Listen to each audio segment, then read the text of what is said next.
Welcome to the Integrated Schools Podcast. I'm Andrew, a white dad from Denver. And I'm Val, a black mom from North Carolina. And this is Carrying the Torch, the legacy of Thurgood Marshall from his granddaughter's perspective. And Val, today, the 72nd anniversary of the Brown v. Board decision, we get to talk to Thurgood Marshall's granddaughter, Cecilia Marshall. That is so wild.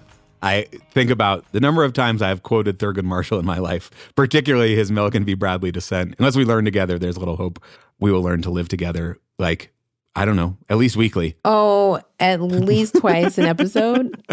At least twice an episode. That's fair. That's fair. Yeah. So, yes, to get Cecilia Marshall, his granddaughter, on the podcast was really, really an honor. It was an honor. And I think it's also a reminder about how close this history is to us. Yes. You know, most of the pictures that I think about when I think about Thurgood Marshall are in black and white. Yeah. Right? And that seems so far away, but we have living relatives right here. Yeah. His granddaughter is in her mid-40s. Well, she's very young. So. I'm basically Thurgood Marshall's granddaughter. Right. So Cecilia Marshall just started the Thurgood Marshall Foundation, which is working to preserve his legacy. She didn't become a lawyer. She ended up going to art school, but eventually found her way into this work as a way to kind of honor his work. And as listeners will hear in the episode, she talks about feeling a little conflicted about that because Thurgood Marshall never wanted himself to be centered.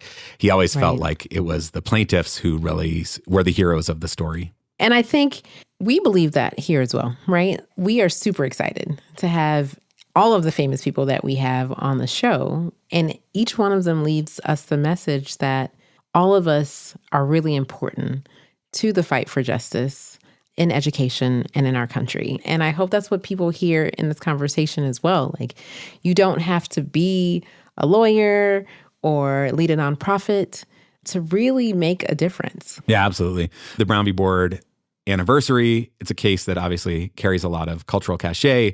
It's a case that is well known, and it's known by its name, Brown v. Board, which, you know, is, a lot of people know about Linda Brown. That was the case from Topeka, Kansas. As Ms. Marshall points out, you know, there were 5 cases that were all combined into the Brown case, and each one of those cases required a number of plaintiffs to come together. And, you know, I feel like we did on this podcast a whole 6-part series on Brown v. Board.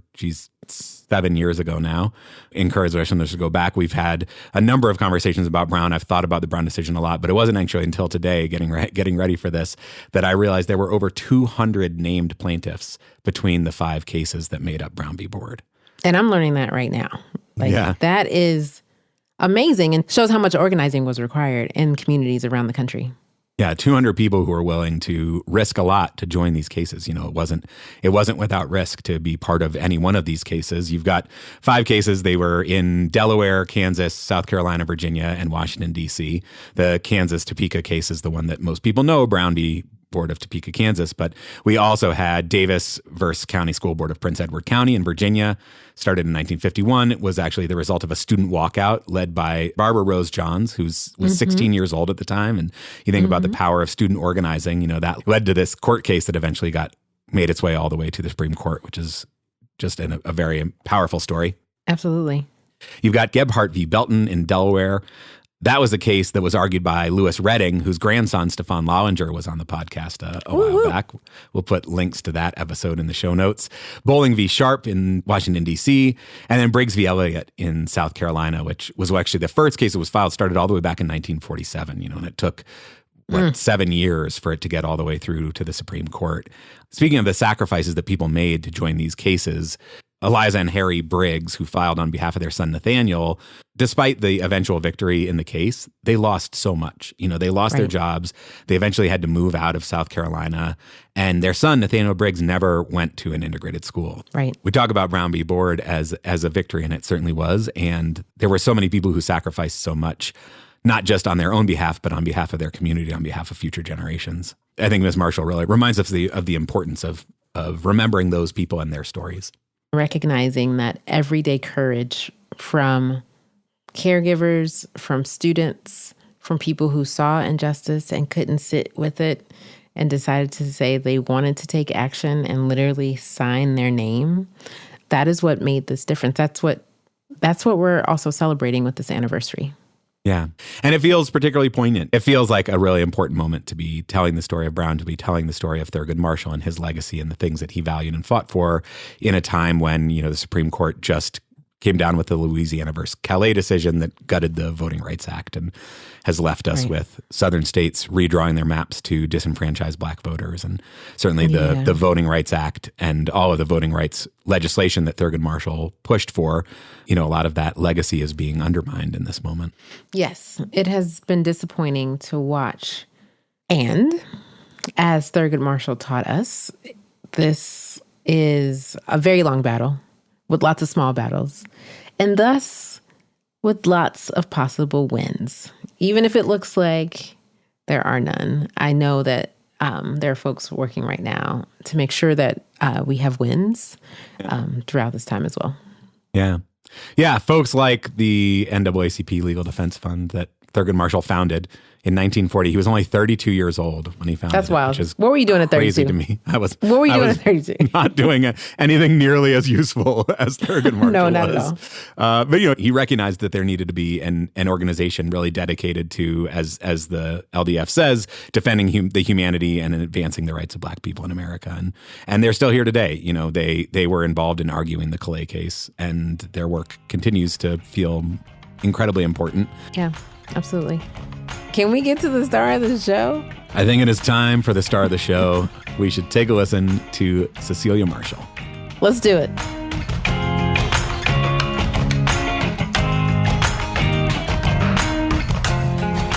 My name is Cecilia Marshall. I am the granddaughter of Thurgood Marshall, and I recently founded a nonprofit in his name, the Thurgood Marshall Foundation, but have spent the part of my career in nonprofits, supporting students through scholarship programs and mentorship programs.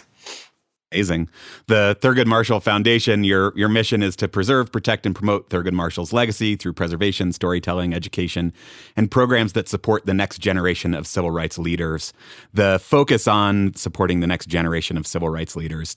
Talk about that. Why is that the mission? Yeah, I will say first, there was a hesitancy on me doing this. Obviously, I'm, later in life doing this, in my mid-40s. And I think, growing up, my grandfather, had always said that the clients were the heroes, and he never enjoyed books written about him. I think he didn't want to be talked about. I think at one point, even when he was considering where he would put his papers, he was going to burn them. I was 11 when he passed, and my grandmother would always say, the true heroes were the clients. And so I was hesitant, but in the past, 10 years, it really does feel like the story needs to be told. And I think there is power in his story. And I think he understood that every brief that he filed, every argument he made, every powerful dissent in the end of his life was really a part of history. And I think the American history that needs to be told to our students. And I think it needs to be told because it needs to be told so that they know they have the power to shape this same system that he had. And so I think, my feeling was if we lose him, we lose his clients who he truly had a passion for. And, he saw those as the stories that we should be telling. And there's also power in the storyteller. I think if we don't take the responsibility of telling his story, it falls to anyone who wants to sort of tell the story in their way. And so I think it's a way of sort of reclaiming the power of the story of his and sharing it. But ultimately, when history is being rewritten and we are in a year of celebrating the founders, I think we are, often forgetting the true reframers of the Constitution and the founders and that work. And I think those sacrifices are important for students to learn about, and the sacrifices of the clients. Thank you so much for that. As a mom of two teens who I am regularly exposing to this history, it's obviously very important for me that we continue to tell this story. Are there one or two stories that you feel like we should know? Honestly, when you were talking about him, I love my granddaddy with my whole heart. He passed several years ago. I'm so sorry. And no. And he has been a part of my story. And so I truly want to know who he was like as a grandfather to you. I think for me, he was just grandpa. I did not understand his legacy until I stood at his casket when he lay in the Supreme Court in that hall. It was a January, and it was freezing outside. And up until that moment, we'd spent a lot of time at home. I understand now why he spent a lot of time at home, but so my weekends were spent with my grandparents at home. My parents would have me stay over for the weekend. I would spend time with them. So I never saw him in relation, to other people, other than I would go to the Supreme Court and visit him in his chambers. He had chambers there. But that to me as a child just made sense. That's where my grandpa worked. Everyone knew me when I walked in. I think a child's mind doesn't know that that's not a normal workplace for everyone, that's a very special hall. Yeah. So for me, it was just like going to grandpa's work. I think one time I saw him in a very large crowd when he gave the Liberty Medal speech, which I look to all the time and thinking about his legacy and what he would think of where we are today. But that speech obviously felt a little different. There were a lot of people, there was crowds, but I truly didn't realize until I stood there and I saw, elderly with younger children coming in the cold. I could see on these little TVs the line before I went over to stand there. And then I would see people, younger, older, multi-generations waiting to pay their respects. And that's when I realized something is different here. And that's when I started to kind of put everything together. And obviously I learned a lot from, which I later realized are incredible luminaries that were in our lives about his legacy. And then I'm so grateful for teaching me about it. But for me, he was just grandpa. And even the Liberty Medal speech day, it was so crowded. There was commotion. We were trying to get in the elevator. And a lot of reporters were trying to get in with him. It was 1992, 4th of July, and I just was like, oh, wait, and he looked at a reporter and said, you, get out. Like, your granddaughter's getting in, and I was like, oh. That's right. That's like, right. Yes, I am the granddaughter. I could definitely do no wrong, I would imagine. But I mean, I'm sure that was probably the reporter's worst day and I feel very sorry that, they were kicked out of the elevator for me. But I also felt like, he saw my little stature standing there just being like, oh, wait, don't worry. And it was just sort of like, no, the family's important. Get in the elevator with me and come with me. So I think that's, one of my strong memories. But a lot of it is really him in his chair. He sat in this chair in the living room. And it's the home I live in today. And I moved in with my grandmother during COVID, and so I'm grateful to be in his home. But that's how I remember him, is in this chair, hugs, presents, birthdays, all of those things were in this home. And so, for me, it's just a grandpa. And I think obviously now I wish I should have asked all these questions. I was like, but I was 10. So I don't know that those questions would have made a whole lot of sense. And people say, oh, well, did you hear them talking about, the court or cases? And I'm like, honestly, I have no recollection of that. I do know we always were heated, though. Like, we are a arguing household. Like, we could argue about a Monopoly game. So I'm like, that, after I've started to read the books of how much him and his brother used to argue in the house as like a way of, debate, the debate mentality completely exists on all fronts. What we're going to eat for dinner, where we're going to go. But, otherwise for me, he was just grandpa, growing up. Oh, that's beautiful. And I think that's the story that I wanted to hear. So I appreciate that. You mentioned that to your grandfather, the true heroes were the clients. He seemed to have a deep reverence and fondness for the families who, were willing to sign on to cases and join us as plaintiffs. And we know a lot about Linda Brown, and obviously the Brown family made a huge sacrifice. And as you mentioned, the other families who were part of the case sometimes get forgotten, or their stories don't often get told as much. I'm wondering if you can just sort of tell us a little bit about kind of each of the other families who are part of the Brown case.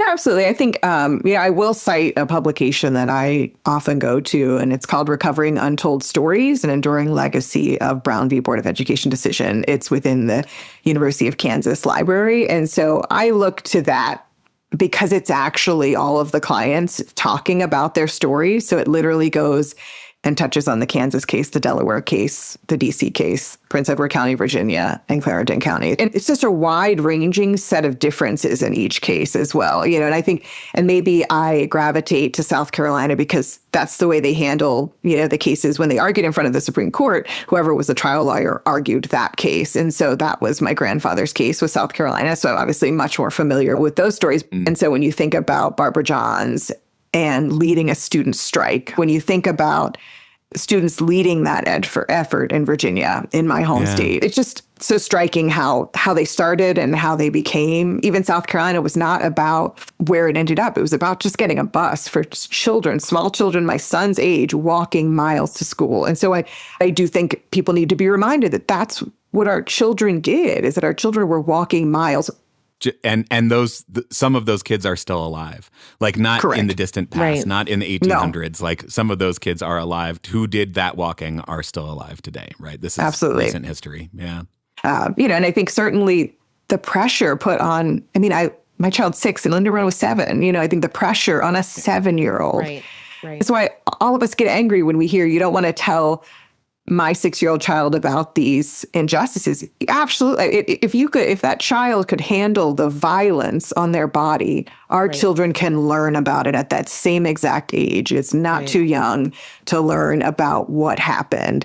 When I think about their sacrifice and we think about how people are fighting just telling the story, but I think it goes back to the roots of the founders did not want children of color educated, and they did not want education.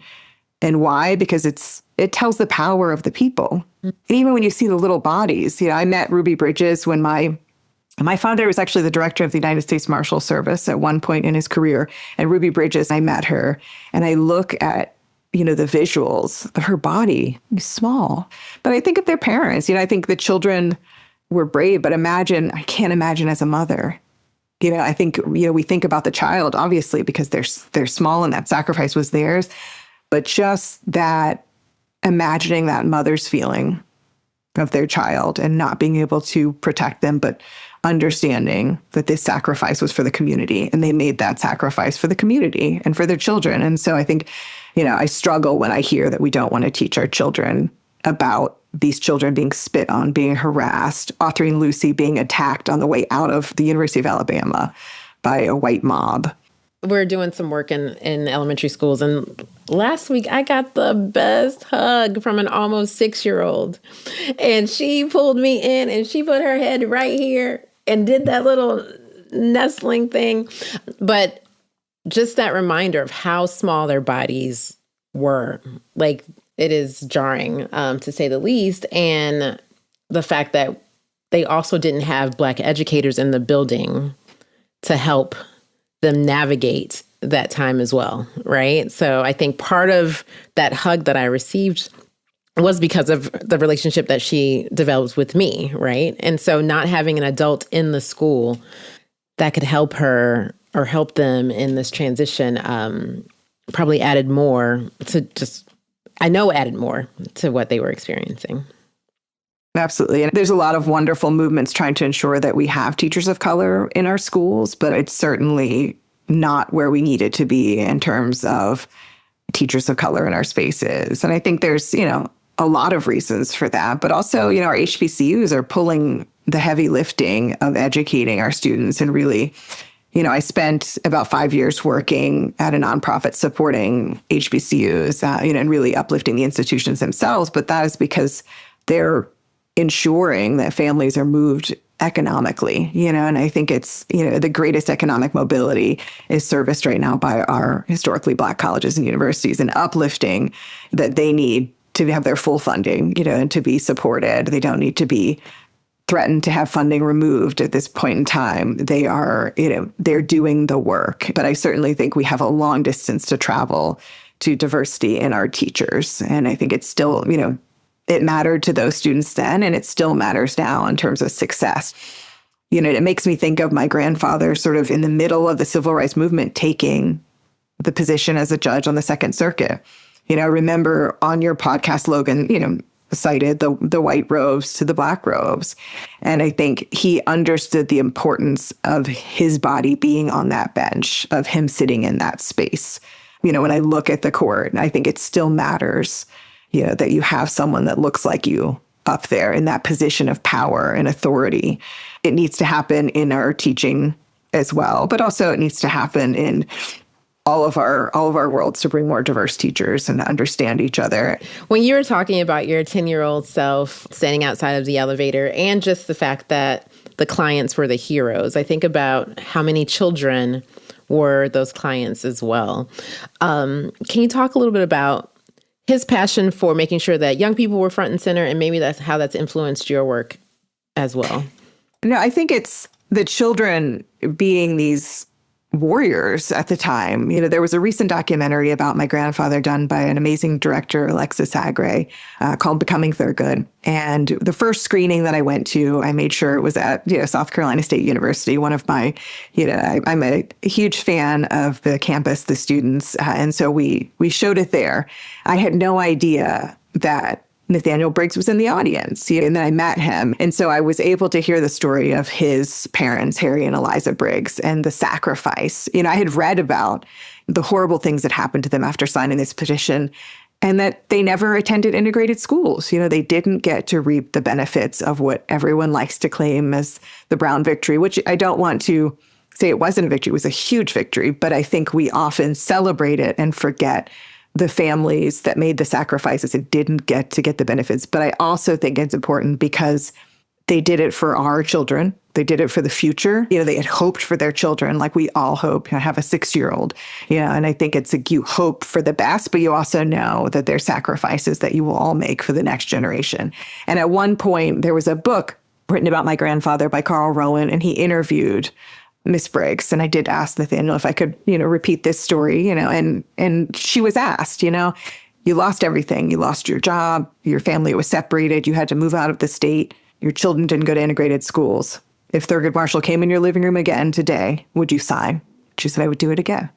And I think that's just the power of her sacrifice. I bring up that story because we always say Brown, and I think it's always important to honor the 5 cases and to sort of honor the individual sacrifices of all of these families and these children. You can see a picture of them. They went to the courthouse. So just power in seeing Thurgood Marshall argue, to see a Black man argue with the white man in a place of power. And I think that was also a victory, to be able to sit there and let him tell them what was right and what was wrong. And so I think the whole story of it, is important to remember. There's been some powerful pieces by the children that were participants.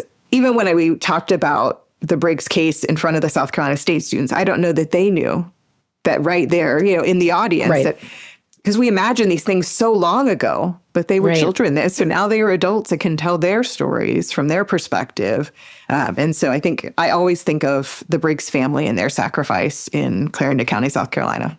Yeah. We have a similar story here in Charlotte with Dorothy Count Scoggins as well, right? And I had the opportunity to listen to her last year, again, at a school where you could tell the young people just don't even realize how close all of this is to them. And I can't, obviously separate these ideas from what is happening right now.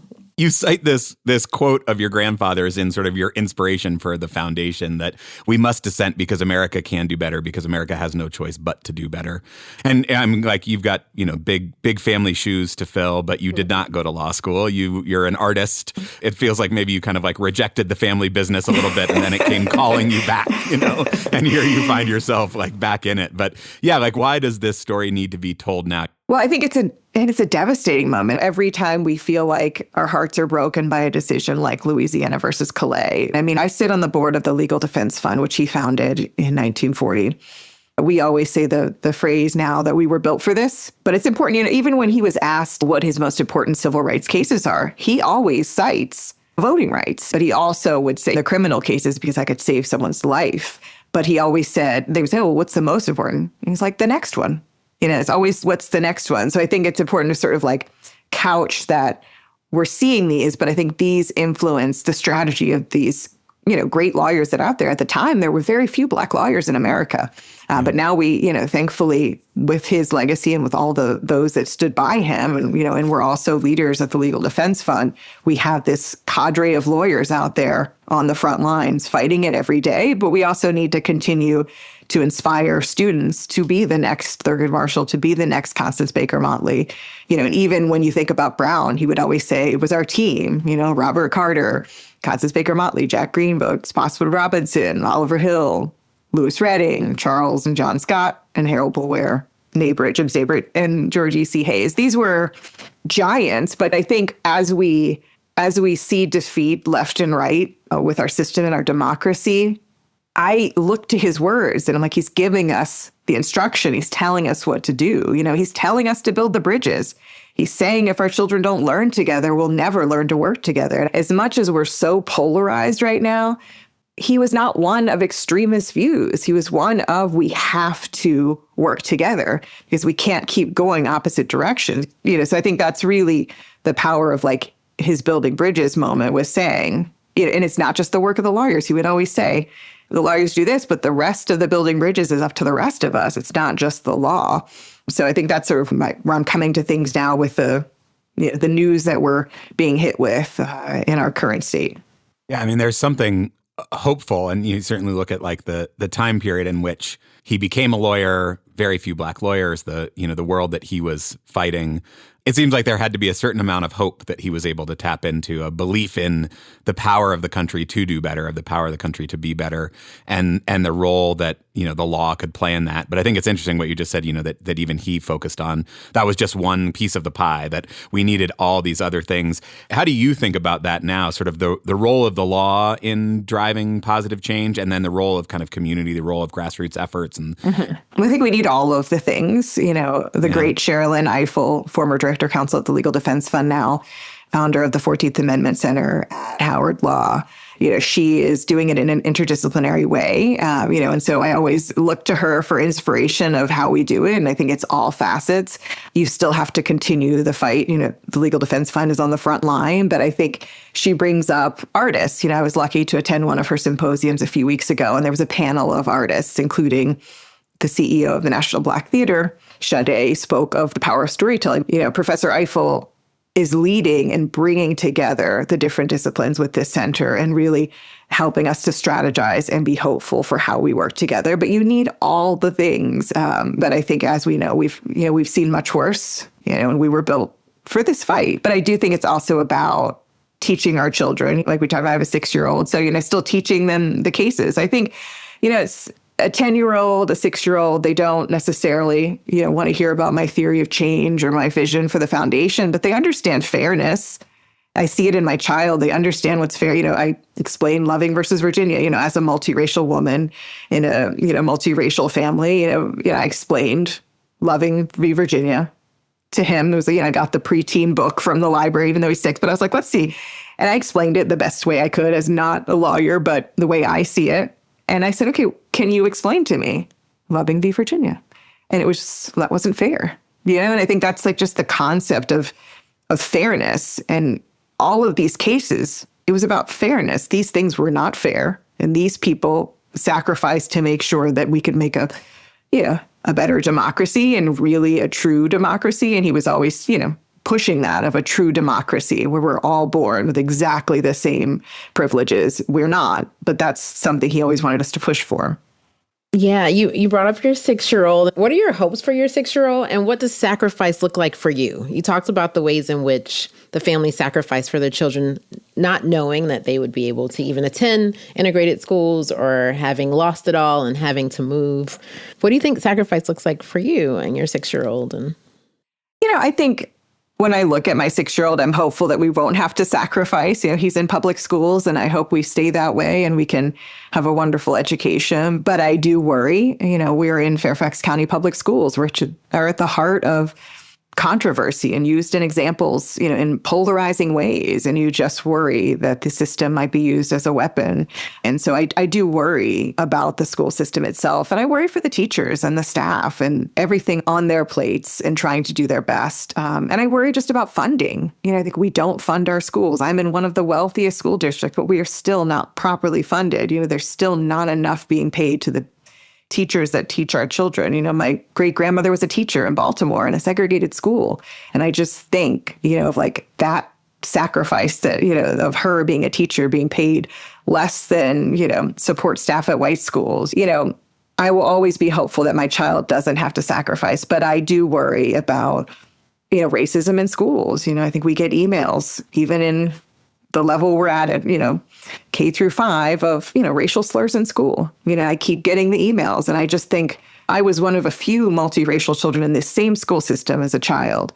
And I just think, gosh, was it this early? I know, we had our challenges, but I just feel like the polarizing, is hitting at a younger age than when I was a child. Yeah. It's definitely, I'm not nostalgic about when I went to school. It wasn't perfect, but I do worry that how is it that at this young of an age, this is still happening, and it's too much of a reminder. So I think the sacrifice will be, can he remain happy in his public school system and supported and educated? And I think, what we do see in this county is parents taking their students out at a certain age, sort of like, okay, well, we tried K through 5, now they're going private, or they're going to another option, and I think it's certainly, something I think about, and we all put our children first in making decisions. But what does that mean for our school systems? It's about community. And I think that's sometimes where I feel like we're losing, in the sense of when we have these situations happen, why are we, the parents, not being brought together, to explain what happened? It's, you get the message that says this happened, but not any details to understand, like, which other parents can we talk to? Like, how can we work together as a community? And I will, say I wish we could be talking about it as parents, because I think it's, the email often says, talk to your children about these things. And I'm like, I think we need to talk to each other, and I think, we know each other. And I think we need to find a way to foster more collaborations. You're right. Your children spend so much time with these other families and young people. And naturally, you want to be able to create a space where you can talk about these things that are happening in schools. I'm sensitive, I'm fragile these days. And so when you mentioned just, does it start that young? I hate that it starts that young. And I think it's, the tragedy is it starts for the mothers. I think maternal health care for Black women is a horrific statistic in our country. So, and that's what my grandfather was speaking of, these children born immediately into inequity. And so I think I'm blessed to be in a school district where the principal is saying we want everyone to be included and we want to be a welcoming, safe space. And I think they're doing their level best at making a community, but I think still acknowledging that this is still starting, from in the womb, the tragedy of our system not respecting Black women as mothers. So while I sit here complaining about the luxury of a small problem, when really it's tragic that it's happening in that fashion and that it's happening from the womb. This sort of theme of, teaching the next generation, of creating the next generation of civil rights leaders, the focus that your grandfather had on education. You have decided that with the Thurgood Marshall Foundation, you're going to create a traveling museum, which I'm so excited about. I can't wait for it to be somewhere where I can go see it. But tell us a little bit about the plan for the museum and why that's sort of the first big project of the organization. Absolutely. I think, I have to give inspiration to the Jackie Robinson Foundation and the incredible Rachel Robinson honoring her husband with the Jackie Robinson Museum. When I saw that, I just thought, how incredible, of a way to honor the legacy. When I started this foundation, understanding the feat of that museum, and I said, I don't know that, that I can do a full museum of that scale. It takes decades to do that, and it's beautiful. But I did come across a traveling museum. I came across the Virginia 250, and I went to it, and I thought, we could have a traveling Thurgood Marshall Museum. This might be achievable. Yeah. This might be doable. And I thought, okay, I can do this. This is a 53-foot, 1,000-square-foot traveling museum. And it's really sort of grounded in a couple different statistics. So one is that 70% of adults can't pass a basic civics test. I think the U.S. Chamber of Commerce put that out. And another is that 88% of eighth graders are below proficiency for the civics NAEP results. And then another one was that 2 in 3 students report gaps in learning about the African-American experience. And so I think, I think about the communities that have bared the greatest cost of the injustices of our past, not having exposure to the cultural museums. For example, the Smithsonian National Museum of African American History and Culture. Amazing. But how many students can get there? And could we get them all there? That would be lovely, but we can't. And so how can we bring sort of civics and education to their community? So my thought is that it will travel 42 weeks out of the year. It'll be in 42 different cities. So it'll be something where it will park at a college campus, either a community college or an HBCU or other, main location. And Wednesday through Friday, it will be field trips for K through 12 schools and then college students in the afternoon. And then Saturday is a community day. And it's really telling the story of his life, but really his work is the cases, and his work is these sort of written opinions, this history. That's something that I'm hoping we'll be able to reach, thousands of students in the first year. So it'll be, at this point, we're doing it for 3 years, and we'll see from there, because every week it'll be new to the community it's in. And I'm certainly super excited, to have it traverse the South and go to some of these, historic cities, but also to tell the story of each of those cities while it's on tour. So that's the plan. We are hoping to have it out fall 2027, coinciding with him joining the court in 1967. So that will be a big anniversary. And so we're hoping to have it hit the road fall 2027, and we will see how everyone receives it. But I'm just hoping that it can inspire the next, and even if someone doesn't go on to be a lawyer, I'm hoping that it at least inspires that sort of active piece of our democracy, and that, each of us has a responsibility in the democracy, and understanding that there's power in the knowledge. And so that is my hope, is that it at least exposes students to understanding this is an avenue, and this is, something that I could do. And I think also telling his story of him as a lawyer, I think often, even when I was in school, you learn probably one thing about Thurgood Marshall. He was the first African-American Supreme Court justice. That's what you learn. Right. If you're lucky, the teacher mentioned the lawyers in Brown. Not all of them, but mentions the lawyers in Brown. But really, he's seen as the sort of last role in his long-standing career. But I think of those, they say 50,000 miles a year traveled in these years of doing these cases. And I think I think about the criminal cases and just the difference in sort of the scale of that. And I think about students seeing that, hey, I could be a public defender. I can help my community with the law. And I think making it a little bit more attainable, because when you look at being a Supreme Court justice, I think it's equated to sort of students wanting to be the president. When you have such a limited number of spaces for that role in society, I think it can limit the possibility of a student saying, hey, I can help my community in this way. And I think even when he wrote Different Descents, I think he's still speaking to what's happening today. And so I think that's why it's powerful to have those words out there for people to say, okay, we've been here before, and here's a roadmap. Yeah, no, like obviously inspiring more kids to pursue law as a vehicle for, changing their communities is great. But I think also just the deeper message for him, the importance of the plaintiffs, of the families, of the communities, that like everybody has a role. Like we were saying earlier, like we need it all, right? Like we need lawyers who are creative, who are thinking about how to dismantle systems of oppression, but we also need all the rest of us out here too, doing that work every day in whatever form it takes. And so I can only imagine the inspiration that would come from, getting to walk through this museum and seeing his artifacts and the impact that he's had, and the stories of all the families and all that stuff is the ways that could then inspire people to become lawyers, but also just to think more deeply about like what is our responsibility to each other? What is our role in society and in our communities? I can't wait to see it. If you do not already have an invitation, I'm extending the invitation to Charlotte. We have a wonderful city that will welcome you. Absolutely. Yeah. I'm very excited. And I think I'm hoping that it can be something that truly can build these bridges. I think of really understanding how we can talk to each other. If that's the least we can do, is just to be able to open the dialogue so that we are not running from each other. Right. You've got a 6-year-old. When you think about kind of your grandfather's legacy, the place that now you find yourself, you're kind of, how do you think about your kid and kind of the big arc of history here? And what do you think that your grandfather would have thought about sort of the position that your kid finds themselves in? And then, what's your sort of hope for your kids' grandchildren or great-grandchildren? I think there's always the hope for a true democracy. That's the hope. That's the vision.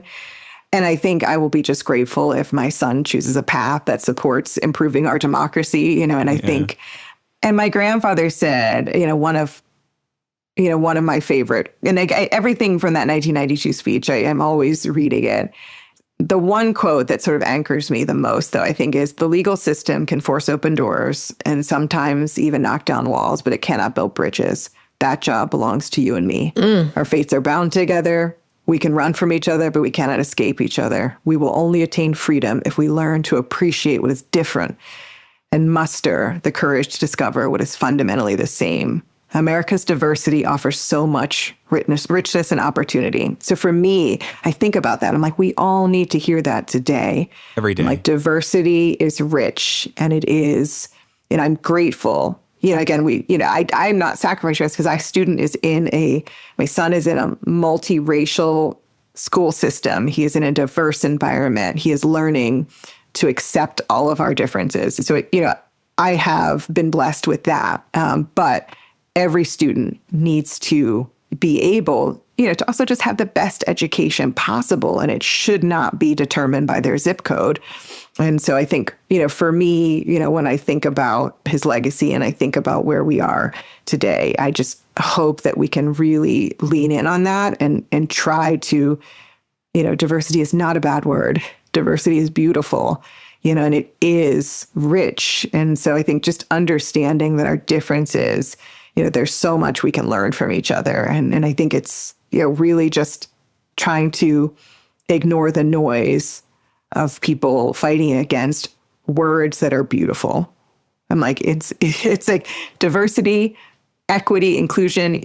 You can any day of the week argue why those are important. And I cannot think of one reason why they're not. Yeah. If they're concepts of community, and I think they're concepts of making a space for everyone. And I think anyone that's against that, I think, is against a democracy and is against us living in community. And so I think it's important to not let go of a diverse America. And I think that we all belong. We all have a place.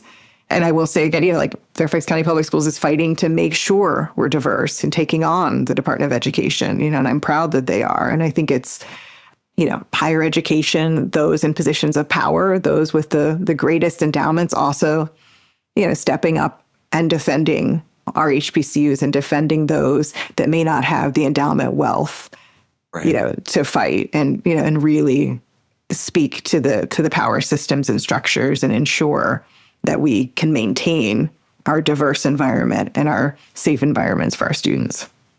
Your grandfather's work has been so inspirational to me. I think that probably like not a week goes by that I'm not quoting, if we don't learn together, we won't learn to live together. Literally. Silicon v. Bradley dissent, right? It's like every day, it's just so inspirational. And I think about the kind of ripples of the work. And obviously he had some sense of that. But, to think about, his great grandkid now going to public schools. Really grateful for it. Hopefully he'd be proud. But I think to your point, the quotes we cite are often dissents. So I think it's important to remember that because it wasn't, while we find hope in them, we have to sort of remember that that's what he was using as his words against a decision that was basically aiming to perpetuate the things that he'd been fighting against. So, I always think of that when I'm like, which that quote is from. No, that's a great reminder. Dissent. No, that's a great reminder. That's a great reminder. Absolutely. And he was often so frustrated in all of those last speeches, rightfully so, but I think I think it is powerful to use those for hope because that's what he was giving us, even though he was fighting against it with a dissent. That's right. Thank you so much. This is beautiful. Thank you. Can't wait to see the museum. Well, thank you.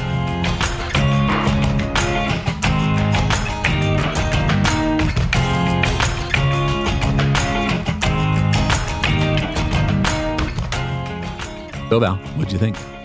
I think I want us to start this conversation at the end and her hope for her 6-year-old in choosing a path that furthers democracy. Yeah. It's interesting, and I'm curious about how often parents and caregivers have that as part of the conversation with their young people, right?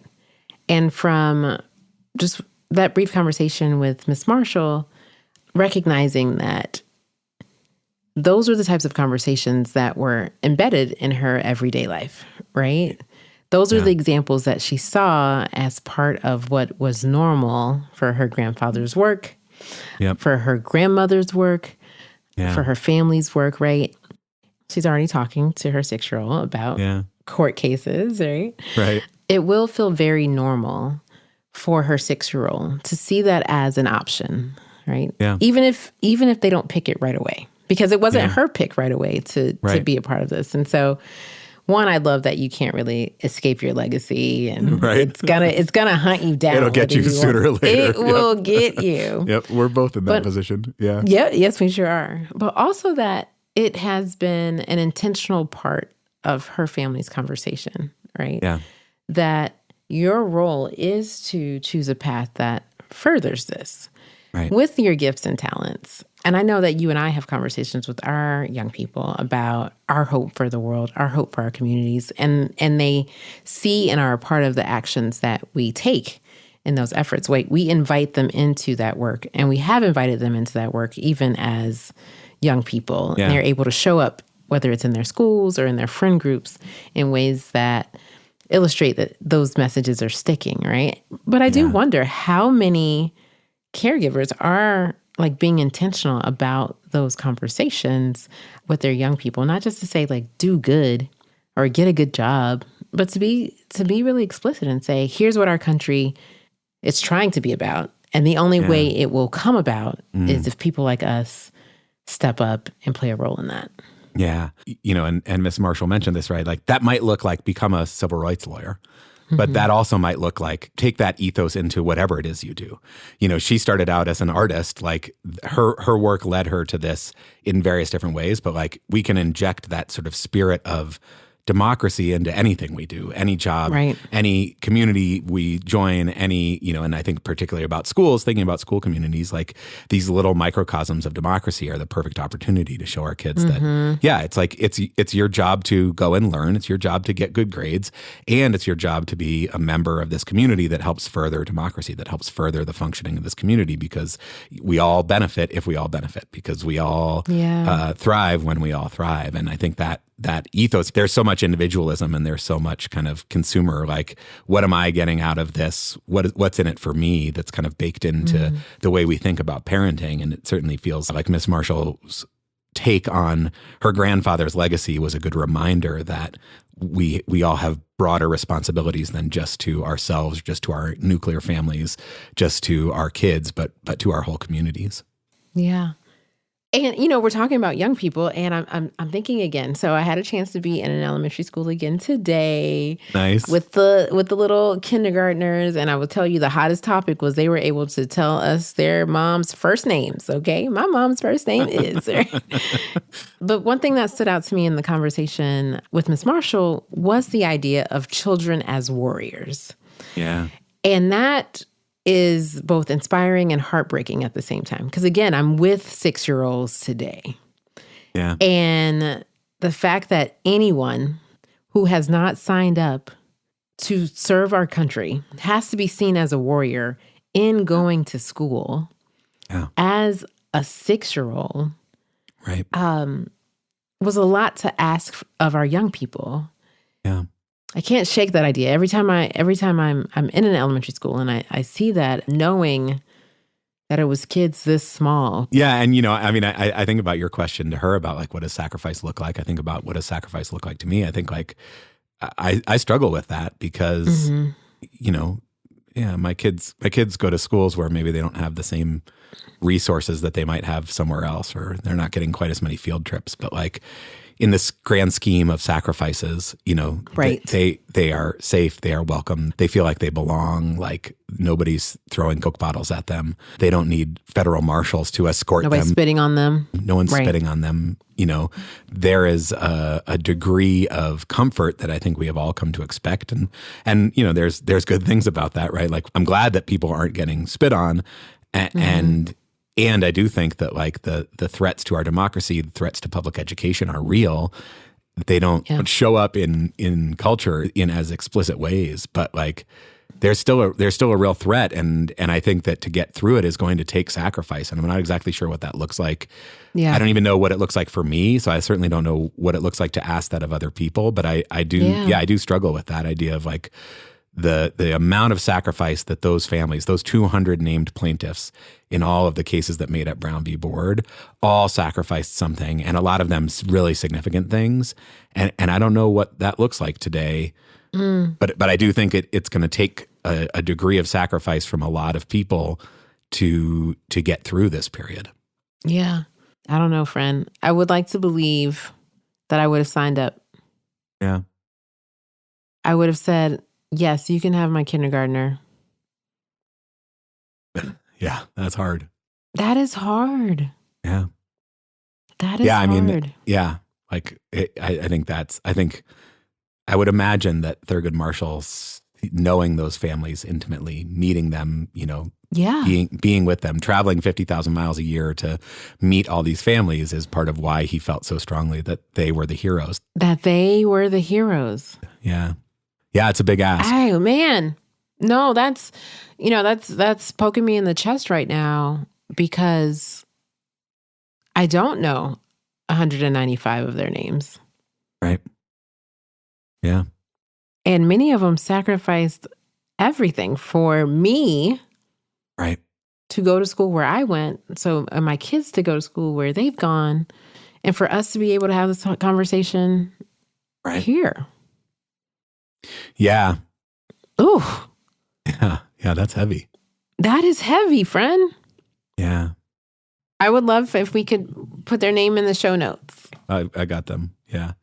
I mean, certainly one thing to do is to send your kid to a public school where they are not contributing to segregation, to get involved in the community, to show up, to listen, to become part of the community, and then to advocate for educational justice, for funding for our public schools, for maintaining our public schools, for the system of public education. Like, that is something. And I guess I struggle a little bit with that because certainly my school choices don't feel like sacrifices. I know there are things that we gave up. We like prioritize different things than other families might, but it doesn't feel like a sacrifice for my kids to be where they are and for them to be, learning all of the various things that they're learning right now. And that is an important thing that certainly we encourage everybody to think about when you're thinking about how do you, do your part to contribute to democracy?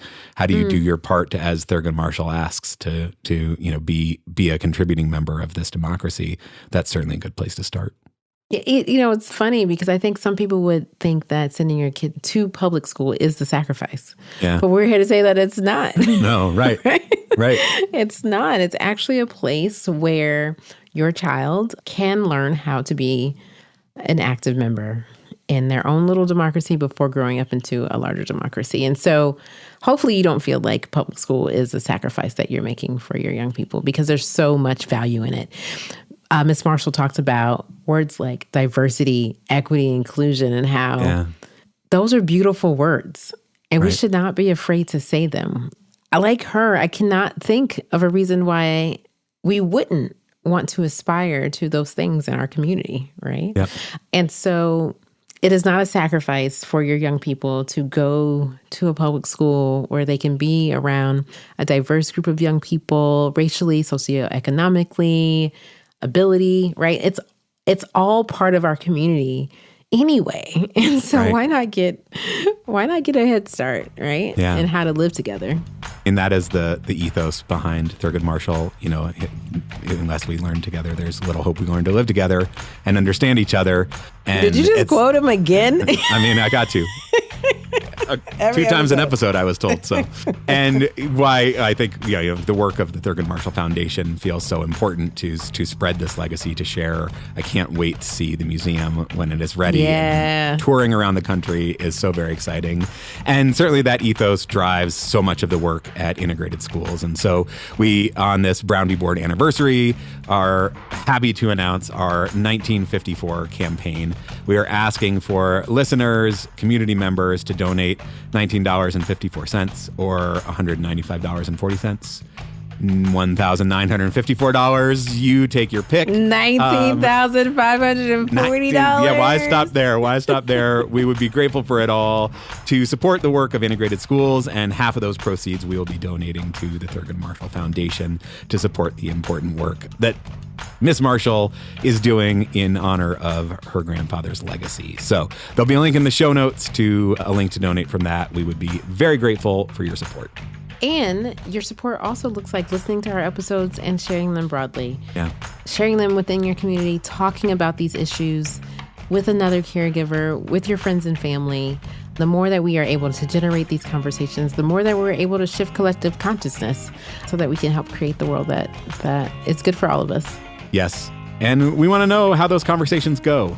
What is your memory of Thurgood Marshall? How are you feeling on this 72nd anniversary of the Brown v. Board decision? Where have we made progress? Where do we still have work to do? Send us a voice memo. We want to hear about it. Speakpipe.com/integrated schools, speakpipe.com/integrated schools, or just record us a voice memo and email it to us, podcast@integrated schools. Check us out on Patreon as well. You can join us over there. Well, you'll get additional show notes, occasional happy hours with us, and an opportunity to increase your investment in the integrated schools community. Yes. Well, Val, 72 years ago, Brown v. Board was decided. Obviously, an important victory and still lots of work left to do. Yeah. It was an honor to get to speak to Thurgood Marshall's granddaughter, Cecilia Marshall, and as always an honor to be in these conversations with you as I try to know better and do better. Until next time.